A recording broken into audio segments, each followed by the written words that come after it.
Menteri Pertanian Syahrul Yassin Limpo membuka pelatihan petani dan penyuluh pertanian lapangan di Lembang, Kabupaten Bandung Barat, Jawa Barat. Hingga saat ini lebih dari 13 juta penyuluh dan petani mengikuti pelatihan sebagai upaya pemerintah untuk memastikan ketersediaan pangan dalam menghadapi cuaca ekstrim El Nino. Bertempat di Balai Besar Pelatihan Pertanian Lembang, Kabupaten Bandung Barat, Menteri Pertanian Syahrul Yassin Limpo membuka pelatihan sejuta petani dan penyuluh pertanian lapangan pada Selasa siang.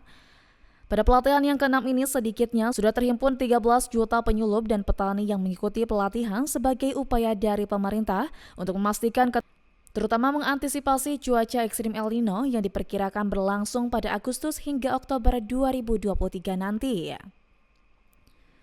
Menteri Pertanian Syahrul Yassin Limpo mengatakan pelatihan adalah langkah yang tepat dalam memberikan pemahaman El Nino secara konkret dan menyeluruh. Dengan begitu, petani dan penyuluh dapat menumbuhkan kepekaan serta sense of crisis dalam menghadapi semua persoalan. Kita berharap lebih khusus tematik yang dibawa dalam pelatihan ini adalah menghadapi El Nino atau kekeringan keras dan mempersiapkan kelangkaan pangan yang ada secara mendunia.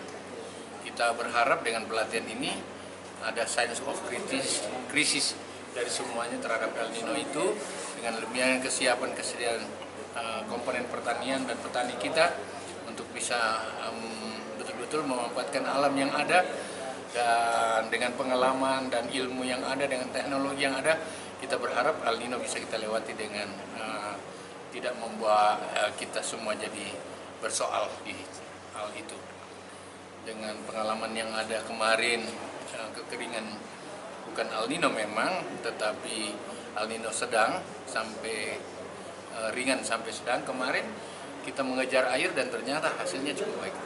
Mudah-mudahan seperti itu juga yang kita hadapi besok setelah peak El Nino itu atau El Nino tertinggi akan berada dari bulan 8 sampai bulan 10. Tentu saja kita harus mengantisipasi dengan begini, jadi El Nino kan bukan barang baru bagi kita petani Indonesia, cuma peringatan yang sangat masif dari Badan Dunia, termasuk dari UNICEF bahkan, ya bukan cuma lembaga-lembaga pertanian khusus, UNICEF pun memperingatkan bahwa akan terjadi kekeringan yang dahsyat yang mungkin saja lebih dari kekeringan yang pernah ada.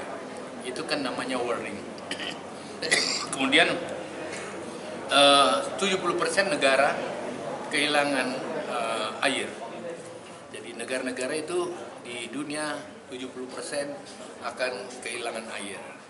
Berapa besar kehilangan air itu diperkirakan akan menurunkan produktivitas sampai dengan 30%.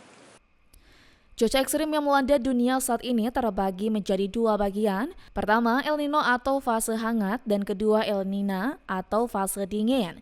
Sekitar 10% dari wilayah Indonesia sudah memasuki musim kemarau yang berlangsung di sejumlah sentra pertanian.